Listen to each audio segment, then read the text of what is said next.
Bom, meu nome é Nicolas, eu sou aluno do curso de Engenharia Agroindustrial pela Universidade Federal do Rio Grande e junto com meus colegas Ronan e Vinícius, a gente elaborou um trabalho cuja orientação é do professor Edson Cordeiro do Vale, tá? E o trabalho é na utilização de resíduos agroindustriais para a produção de carvão ativado.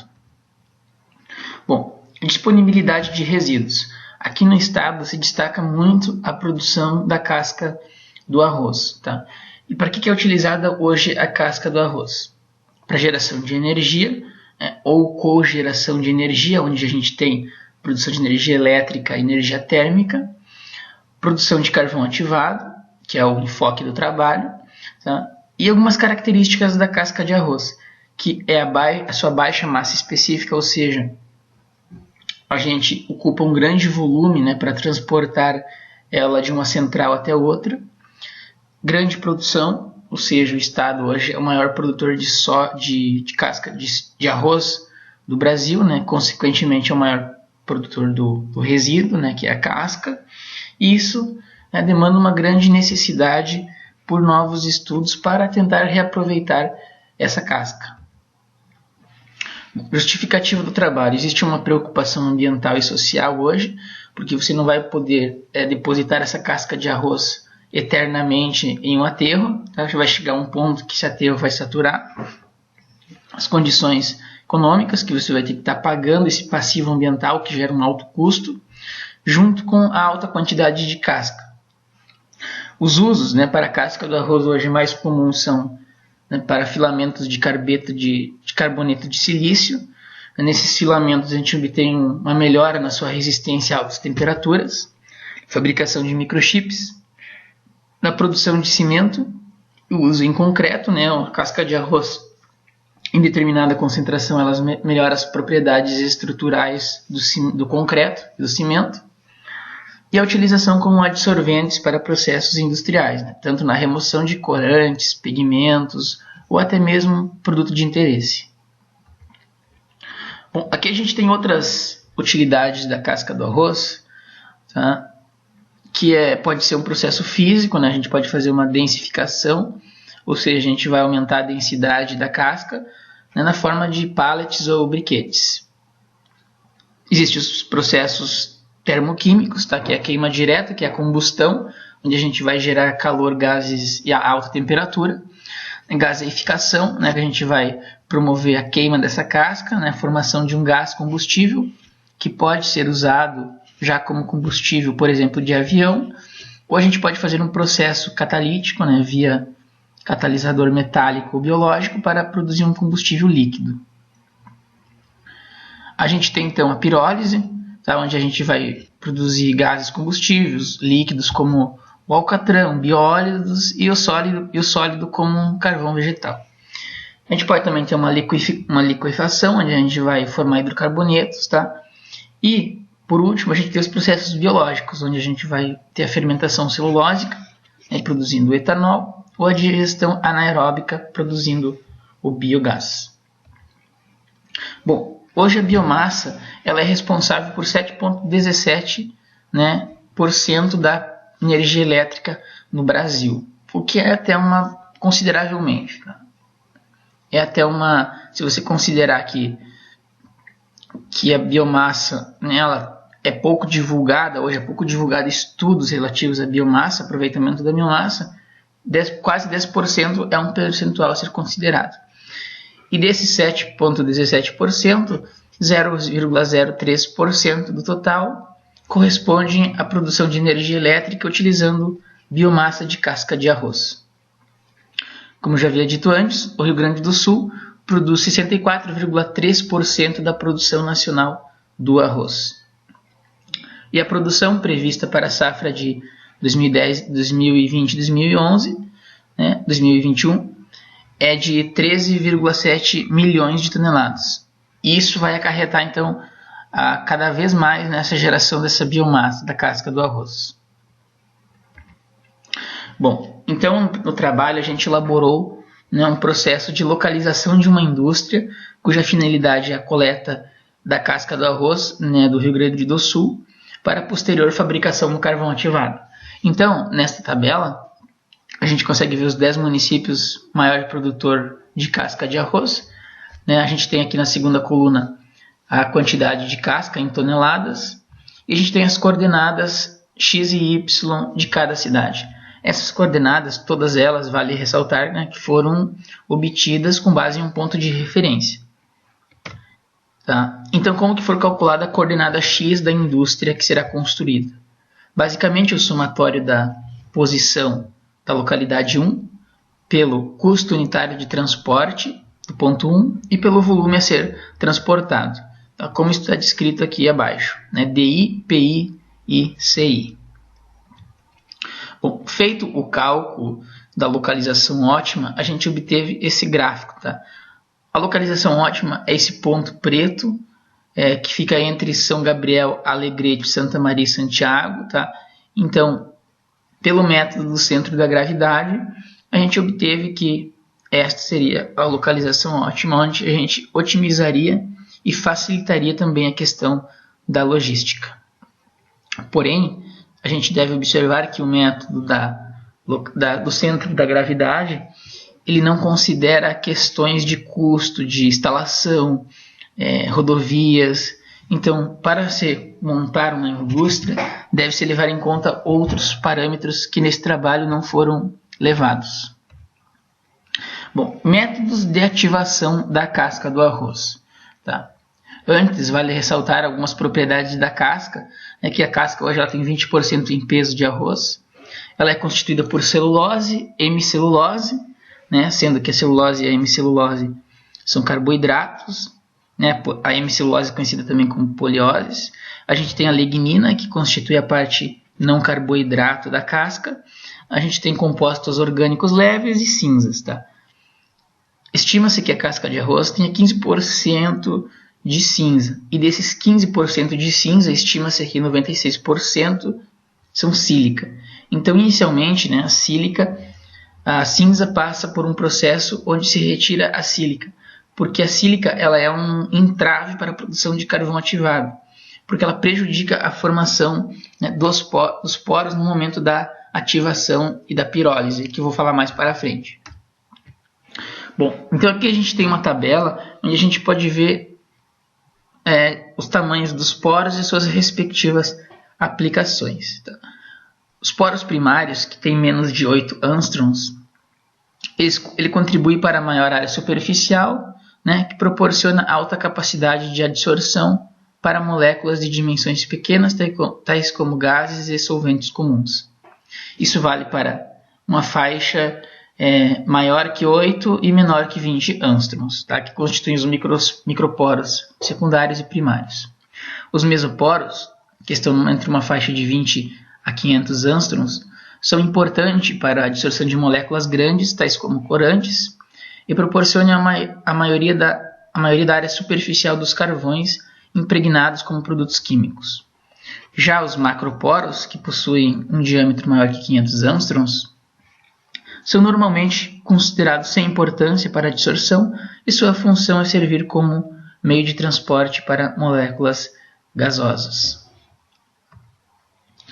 Bom, então a produção do carvão ativado. Inicialmente, se faz uma pirólise, que constitui-se em uma queima sem presença de oxigênio, seguida pela ativação. Tá?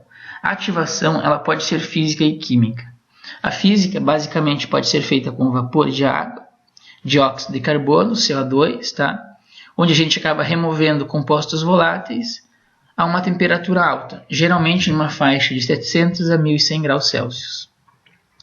A química ela apresenta um maior rendimento, um menor custo de menor tempo, maiores poros, e vai apresentar também uma temperatura menor, uma faixa de 500 a 700 graus Celsius.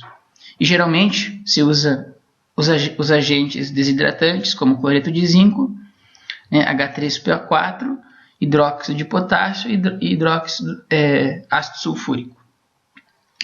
A química ela tem uma desvantagem em relação à física e uma vantagem. Tá?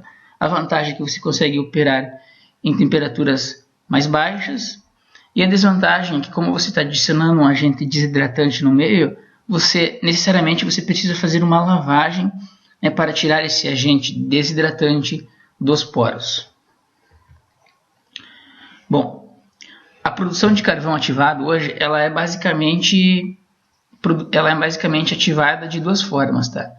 Da forma PMF, onde as amostras são preparadas por uma mistura física, e PIA, as amostras são preparadas por impregnação em solução aquosa. Bom, então na PMF, né, o precursor, ou seja, a casca já feita a pirólise, ela é macerada junto com NaOH em um recipiente cerâmico e levado ao forno em seguida. Já a amostra PIA, o precursor, é empregado com 10 ml da solução aquosa de NaOH, homogeneizado em um agitador térmico a 60 graus por 2 horas, e em seguida é seca em estufa a 110 graus por 12 horas. Vale ressaltar que essa receita, digamos assim, ela pode variar muito, né, desde da carbonização até a ativação, dependendo da matéria-prima que você tem. Então, a casca do arroz, sabe-se que, dependendo do plantio, da espécie, do solo, ela pode apresentar teores diferentes de determinados constituintes. Ou seja, para cada tipo de constituinte, para cada perfil de constituintes da casca, né, da sua biomassa, você deve fazer uma análise para assim determinar qual é o melhor método de ativação, né, quais são as melhores temperaturas, qual a melhor concentração de soda, tempo de secagem, etc. Bom, então, o processo em si constitui-se por uma lavagem, uma secagem, tá? Uma trituração, uma carbonização, né, com fluxo de nitrogênio, aumentando 5 graus a cada minuto até atingir 700 graus em aproximadamente 4 horas. Então, a gente, depois de carbonizado ou pirolizado, a gente pode seguir duas linhas, o PMF e o PIA. Tá? Como eu havia falado, o PMF ele é uma mistura por maceração, onde a gente adiciona 3 gramas de hidróxido de sódio e 2 gramas do precursor. No PIA, que é a mistura por impregnação, a gente adiciona 15 ml de NaOH, 7,5 molar e 2 gramas do precursor. Como a mistura aqui é líquida, em PIA, necessariamente a gente tem que fazer uma secagem para desobstruir os poros. Em seguida, é feito o tratamento térmico de ativação, que basicamente é com um fluxo de nitrogênio, né, uma temperatura que pode variar de 600, 700, 800 graus por 1 hora, seguida por lixiviação com água. Bom, balanço de massa. Por que é interessante saber um pouco sobre o balanço de massa? Tá? Porque quando a gente está estudando carvão ativado, a gente deve determinar após a sua ativação quais são suas propriedades. E entre essas propriedades, tá, a gente pode quantificar qual é a porcentagem de gases, de fração líquida aquosa, também conhecido como alcatrão líquido, e resíduo carbonoso, né, que é o nosso produto de interesse, que é o carvão ativado. Bom, então, como que a gente determina a quantidade de líquido pirolítico? Tá? Basicamente, a gente divide a massa de líquido pirolítico pela massa de biomassa, vezes 100%, a gente obtém a porcentagem. Carvão pirolizado é a massa de carvão pirolizado, né, dividido pela massa de a massa, né, da biomassa inicial, né, de quanto de casca você adicionou, vezes 100%. E os gases, basta fazer a fração 100% menos as frações anteriores. Bom, balanço de energia. O poder calorífico da casca de arroz ela pode atingir diferentes valores. Tá? Em Santa Catarina, por exemplo, estima-se que seja de 16,7 megajoules por quilo. E em São Paulo, 13,014 megajoules por quilo. Ou seja, dependendo da localidade, das condições externas ao plantio, a gente obtém, né, um potencial calorífico diferente. Outro dado interessante é que o potencial energético da queima desta biomassa corresponde a 50% da capacidade térmica de um carvão bituminoso de boa qualidade e 33% capacidade térmica do petróleo, ou seja, casca de arroz, né, ela apresenta um potencial, né, um poder calorífico menor que o carvão bituminoso e o petróleo. Porém, a sua disponibilidade, como sua disponibilidade é maior, faz com que seja de interesse estudos, né, em tentar reaproveitar essa biomassa como fonte de energia também. Bom, o valor médio do poder calorífico para resíduos agrícolas, né, dentro desses resíduos agrícolas eu cito, por exemplo, a casca do arroz, a fibra do coco e o bagaço da cana, está em 15 megajoules por quilo a 17 megajoules por quilo, ao passo que o valor médio da casca do arroz é 15,84 megajoules por quilo, ou seja, comparando com a faixa de resíduos agrícolas, né, a casca do arroz está basicamente mais perto, né, da menor capacidade calorífica do que da maior. E para a produção de energia utilizando a casca do arroz, a gente também pode abordar o ciclo de Rankine. Como que é o ciclo de Rankine? Basicamente, ele constitui-se por um bombeamento adiabático, uma transformação da água em vapor a pressão constante na caldeira e uma expansão adiabática na turbina e uma condensação do vapor a pressão constante no condensador. Então aqui a gente tem o ciclo de Rankine, tá? Onde esse esquema básico ele é fornecido pela empresa sólida, que ela fabrica esse tipo de... Ela dá essa assessoria a empresas que querem montar um ciclo energético, aproveitamento de resíduo, tá? Então a gente pode ver aqui a bomba, a caldeira onde é feita a queima do resíduo, tá? Então a água adicionada na caldeira ela é aquecida, vaporizada e enviada para a turbina. Esse vapor faz com que o eixo da turbina gire e alimente um gerador que vai produzir energia elétrica. Então, esse vapor que sai aqui, que já movimentou o gerador, ele entra num condensador, tá? Onde o condensador vai resfriar, né, o vapor e condensá-lo, enviando para a bomba, e a bomba envia de volta para a caldeira e o ciclo se repete. Neste outro gráfico a gente pode ver, né, nessa outra imagem a gente pode ver um ciclo com seus valores, né, um ciclo completo, tá, onde a gente tem todas as temperaturas, pressões e alimentações, né, as vazões. Então a gente percebe aqui que alimentando 2,9 toneladas por hora de casca de arroz, tá, a gente consegue gerar 2 megawatts elétricos de energia e também vapor para o processo. Ou seja, a gente pode observar que esse ciclo, né, ele não se configura como um ciclo de Rankine. Por quê? Porque o ciclo de Rankine ele é um ciclo fechado, sem saída de vazão de vapor. Tá? Então, isto se configura um ciclo de cogeração de energia. Ou seja, a geração de energia elétrica, né, a gente pode esperar que seja menor, né, o rendimento seja menor por conta, né, da vazão de vapor que é produzida para o processo. Então, se a gente calcular a eficiência da energia gerada, a gente observa que, convertendo os valores de entrada, né, ou seja, 2,9 toneladas por hora, a gente obtém 10 megawatt elétrico de energia. Ou seja, se a potência fornecida pelo projeto é 2 megawatt elétrico, a gente tem uma eficiência de aproximadamente 20%, o que é muito baixo. Porém, deve-se ressaltar aqui que existe também a geração de vapor, né, o que faz com que essa eficiência em geração de energia elétrica seja realmente baixa. Aqui tem outro balanço de energia, tá? Que basicamente é aplicado numa indústria de arroz, onde a gente tem uma alimentação de 43 toneladas por dia. Tá? Então, essa casca de arroz ela é alimentada numa fornalha, onde é queimada a 1,8 toneladas por hora, né, a taxa de alimentação. Tá? E essa fornalha sai 3 correntes. A primeira, a gente consegue observar que ela entra no aquecimento de caldeira para a geração de vapor. Tá? Essa produção de vapor, aqui está a massa, né, a quantidade de vapor, que é 7.434 kg por hora.